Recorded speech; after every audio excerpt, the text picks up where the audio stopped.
Venezuela پر حملہ، ایران سمیت دیگر ممالک کو دھمکیاں، اب گرین لینڈ پر قبضے کی خواہش۔ امریکی صدر کے جارحانہ بیانات پر امریکہ کے اپنے اتحادی ڈونلڈ ٹرمپ سے ناراض ہیں۔ جرمنی اور فرانس نے کھل کر خبردار کر دیا ہے، کہا ورلڈ آرڈر بنانے والا امریکہ اب خود اسے تباہ کر رہا ہے۔ اگر عالمی قوانین ٹوٹے تو کمزور ممالک طاقتوروں کی جاگیر بن جائیں گے۔ کیا امریکہ خود ہی اس عالمی نظام کو دفن کر رہا ہے جسے کبھی امریکہ نے ہی بنایا تھا؟ امریکہ ایسا کر کے اپنے اتحادیوں سے ہی دور ہوتا جا رہا ہے۔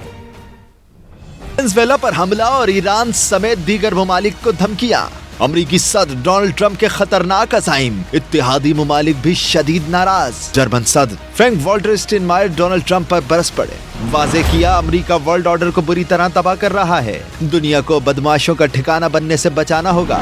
ورلڈ آرڈر ترتیب دینے والا امریکہ اب اس کی تباہی میں بھی شراکت دار ہے۔ عالمی نظام تباہ ہوا تو کمزور ممالک طاقتوروں کی ملکیت بن کر رہ جائیں گے۔ تقریب سے خطاب میں جرمن صدر نے کہا یورپ کو بھی عالمی قوانین کے دفاع میں واضح اور متحد موقف اختیار کرنا ہوگا۔ روس کے کریمیا سے الحاق اور یوکرین پر حملے کے بعد اگر عالمی اتحاد اور بین الاقوامی قوانین کو مضبوط نہ رکھا گیا تو طاقتور ریاستیں چھوٹے ممالک پر دباؤ ڈالیں گی، خود مختاری اور جمہوریت کمزور ہوگی اور عالمی نظام انتشار کا شکار ہو جائے گا۔ فرانسیسی صدر کی بھی ڈونلڈ ٹرمپ پر تنقید، صدر میکرون نے کہا امریکہ عالمی اصولوں سے دستبردار ہو کر اپنے اتحادیوں سے دور ہوتا جا رہا ہے۔ ڈونلڈ ٹرمپ کے جارحانہ رویے پر صرف اتحادی ہی نہیں پوری دنیا سے آوازیں اٹھ رہی ہیں۔ امریکی صدر ڈونلڈ ٹرمپ اپنے خطرناک عزائم سے باز نہ آئے۔ ڈونلڈ ٹرمپ ہر حال میں گرین لینڈ پر قبضے کے خواہش مند۔ امریکی وزیر خارجہ مارکو روبیو کا کہنا ہے کہ صدر ٹرمپ گرین لینڈ کو ڈنمارک سے خریدنے کا ارادہ رکھتے ہیں۔ مارکو روبیو اگلے ہفتے ڈنمارک کے حکام سے اس حوالے سے بات چیت کریں گے۔ وائٹ ہاؤس پہلے ہی واضح کر چکا ہے کہ گرین لینڈ کے حصول کے لیے فوجی کارروائی کو رد نہیں کیا جا سکتا، تاہم صدر ٹرمپ سفارتی عمل کو ترجیح دیں گے۔ اٹلی کی وزیر اعظم کا کہنا ہے گرین لینڈ میں فوجی کارروائی نیٹو کے لیے تباہ کن ثابت ہوگی۔ وینزویلا کی عبوری حکومت تعاون کر رہی ہے، سیاسی قیدی رہا کیے جائیں گے، دوسرے حملے کی ضرورت نہیں۔ امریکی صدر ٹرمپ نے حملوں کے دوسرے راؤنڈ کا منصوبہ منسوخ کر دیا۔ سوشل میڈیا پر جاری پیغام میں صدر ٹرمپ نے کہا امریکی آئل کمپنیاں وینزویلا میں $100 ارب کی سرمایہ کاری کریں گی، تاہم سیکیورٹی وجوہات کی بنا پر وینزویلا میں موجود بحری جہازوں کو نقل و حرکت کی اجازت نہیں ہوگی۔ اور ایران کرائے کے فوجیوں کو برداشت نہیں کرے گا، سپریم لیڈر آیت اللہ خامنائی کی وارننگ، کہا کچھ فسادی سرکاری املاک کو جلا کر امریکہ کو خوش کرنا چاہتے ہیں، بولے ڈونلڈ ٹرمپ کے ہاتھ تو خود ایرانیوں کے خون سے رنگے ہوئے ہیں، وہ ہمارے عوام کا ہمدرد کیسے ہو سکتا ہے؟ خبردار کر دیا کہ بیرونی طاقتوں کے لیے کرائے کے فوجیوں کا کردار ادا کرنے والوں کو نہیں چھوڑا جائے گا۔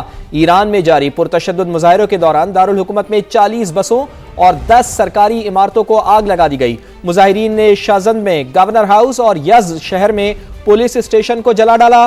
معاشی بحران کے خلاف ملک بھر میں مظاہرے کیے جا رہے ہیں۔ 28 دسمبر سے اب تک سیکیورٹی اہلکاروں سمیت 45 افراد ہلاک ہو چکے ہیں۔ صورتحال کے باعث ایران بھر میں انٹرنیٹ سروسز معطل کر دی گئی ہیں۔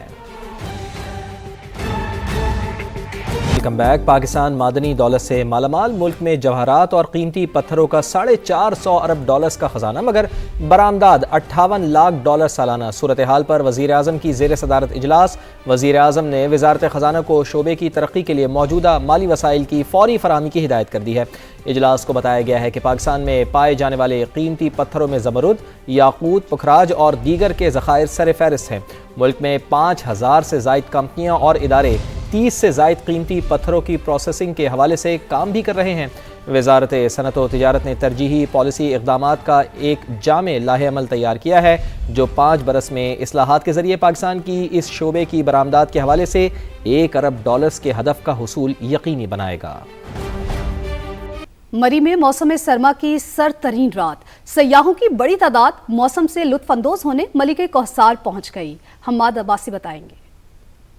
جی میں اس وقت مری کے مہار روڈ پہ موجود ہوں اور موسم کی بات کروں تو مری کا موسم آج انتہائی سرد ہے۔ موسم سرما کی یہ سرد ترین رات ہے اور ملک کے طول عرصے سے سیاح بھی بڑی تعداد میں اس وقت مہار روڈ پہ موجود ہیں اور اس وقت میرے ساتھ سیاح فیملی موجود آئی ہیں، ان سے جانتے ہیں وہ کہاں سے آئے ہیں اور مری کے اس ٹھنڈے ٹھار موسم سے کیسے انجوائے کریں۔ ہم لاہور سے آئے ہیں، بہت مزہ آ رہا ہے ادھر، بہت زیادہ سردی ہے، ابھی چپس وغیرہ کھائی ہے، کافی پی ہے، بہت زیادہ سردی ہے، انجوائے کر رہے ہیں ادھر آ کے بہت زیادہ۔ محکمہ موسمیات کے مطابق مری اور گلیات میں آئندہ 24 گھنٹے یہ سردی کا راج یوں ہی برقرار رہے گا۔ جی اور صرف مری ہی نہیں، ملک بھر میں کڑاکے کی ٹھنڈ پڑ رہی ہے۔ کراچی میں بھی بڑی دیر بعد سردی آ ہی گئی ہے، جہاں پارہ 9 ڈگری پر آ گیا ہے۔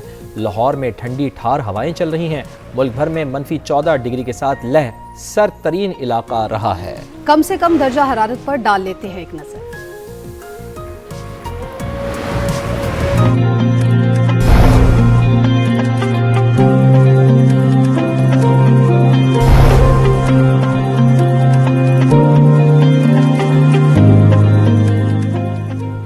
برطانیہ اور یورپی ممالک کو بدترین برفانی طوفان کا سامنا ہے۔ انگلینڈ کے بالائی علاقوں میں 1 فٹ تک برف ریکارڈ، سربیا میں جھیلیں جم گئیں۔ برطانیہ اور یورپ برفانی طوفان کی زد میں، انگلینڈ کے بالائی علاقوں میں 1 فٹ برف پڑی۔ لندن میں شدید سردی شہری گھروں تک محصور۔ اسکاٹ لینڈ میں پارہ -15 ڈگری سینٹی گریڈ تک گر گیا۔ ویسٹ مڈلینڈز اور ویلز میں تعلیمی ادارے بند رہے۔ روسی دارالحکومت ماسکو کی سڑکیں برف سے ڈھک گئیں۔ ایک دن میں 2 فٹ سے زائد برف باری ہوئی۔ سائبیریا کی سرد ہواؤں نے ہر چیز جمع کر رکھ دی۔ سربیا میں شدید سردی کے باعث جھیلیں جم گئیں۔ البانیہ میں دریا بپھر گئے، رہائشی علاقے زیر آب آ گئے۔ حکومت نے پی ٹی آئی کو کالعدم ٹی ٹی پی کا سیاسی ونگ قرار دے دیا۔ وزیر اطلاعات عطا تاڑر کہتے ہیں قوم جو خمیازہ بھگت رہی ہے اس کے پیچھے تحریک انتشار ہے۔ پی ٹی آئی کالعدم تحریک طالبان کے خلاف بات کیوں نہیں کرتی؟ انہوں نے ٹی ٹی پی سے استثناء لیا ہوا ہے۔ ایک شخص نے خارجہ پالیسی کو اپنی سیاست کی بھینٹ چڑھا دیا، اسی نے دہشت گردوں کو لا کر بسایا۔ وزیر اطلاعات نے عزم ظاہر کیا کہ آخری دم تک دہشت گردوں کا پیچھا کریں گے، کالعدم ٹی ٹی پی کا خاتمہ کر کے رہیں گے۔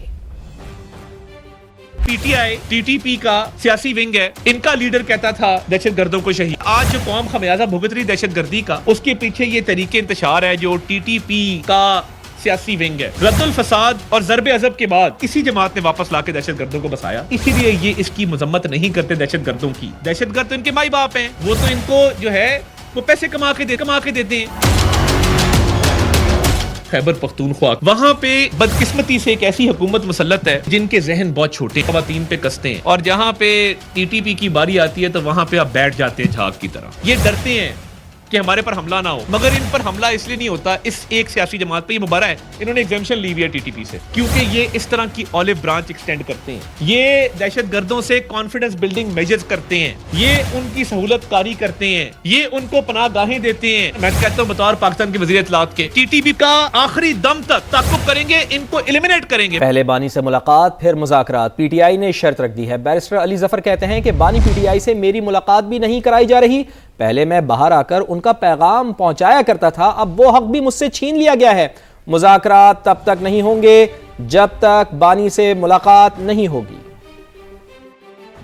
مہینہ ہو گیا ہے، ملاقات نہیں ہوئی، کوئی بھی مذاکرات جو ہیں، کوئی بھی جو بات چیت ہے وہ اس وقت تک نہیں شروع ہو سکتی جب تک ملاقات نہ کرائی جائے۔ ورکرز ہیں، ٹکٹ ہولڈرز ہیں، ایم پی ایز ہیں، وہ جب بھی ان کو کال دی گئی ہے وہ موجود رہے ہیں، ایک کال پہ وہ دور دور سے آئے۔ اور حکومت نے مذاکرات نہ ہونے کا ذمہ دار تحریک انصاف کو قرار دے دیا۔ وفاقی وزیر پارلیمانی امور طارق فضل چودھری کہتے ہیں پی ٹی آئی کے اندرونی اختلافات بات چیت میں رکاوٹ ہیں، ایک گروپ حکومت تو دوسرا اسٹیبلشمنٹ سے مذاکرات چاہتا ہے۔ ہم نے بڑی خوشدلی کے ساتھ پرائم منسٹر صاحب کی قیادت میں ہماری پوری ٹیم نے یہ بات کہی کہ ہم مذاکرات کے حق میں ہیں، ہمیں اس میں کوئی اعتراض نہیں ہے۔ سب سے بڑی رکاوٹ جو ہے وہ پاکستان تحریک انصاف کی اندرونی اختلافات اور ان کی مذاکرات کے حوالے سے کنفیوژن ہے۔ ایک گروپ کہتا ہے مذاکرات ہونے چاہیے، دوسرا گروپ کہتا ہے کہ مذاکرات نہیں ہونے چاہیے، اور جو مذاکرات کرے گا اس کا عمران خان سے کوئی تعلق۔ ایک کہتا ہے کہ گورنمنٹ سے مذاکرات ہونے چاہیے، دوسرا گروپ کہتا ہے کہ نہیں اسٹیبلشمنٹ سے ہونی چاہیے۔ 2 اور 2 4 کی طرح فارمولہ نہیں ہوتا مذاکرات میں۔ اسپیکر صاحب کی بات اس لیے ہم بار بار کرتے ہیں کہ وہ ایک نیوٹرل فورم ہے، اور پاکستان تحریک انصاف کے ممبران گائے بغائے اسپیکر صاحب کے آفس آتے رہتے ہیں۔ اپوزیشن لیڈر کی تقرری ایک بالکل الگ سبجیکٹ ہے۔ وزیر اعلیٰ خیبر پختونخوا سہیل آفریدی کی کراچی یاترا، airport per P T I کارکنان کا ہنگامہ، ایک دوسرے سے الجھ پڑے۔ پی پی رہنما سعید غنی نے سہیل آفریدی کا استقبال کیا۔ تحریک انصاف کا اتوار کو مزار قائد پر جلسے کا پلان، انتظامیہ نے جلسے کی اجازت سیکیورٹی کلیئرنس سے مشروط کر دی۔ کراچی میں سیاست کا پارا ہائی، وزیر اعلیٰ خیبر پختونخوا کی آمد پر ایئرپورٹ پر ہوتی رہی ہنگامہ آرائی۔ پی ٹی آئی کارکنان نعروں کے بجائے آپس میں ہی الجھ پڑے، ایک دوسرے پر گھونسے اور لاتے برسائیں۔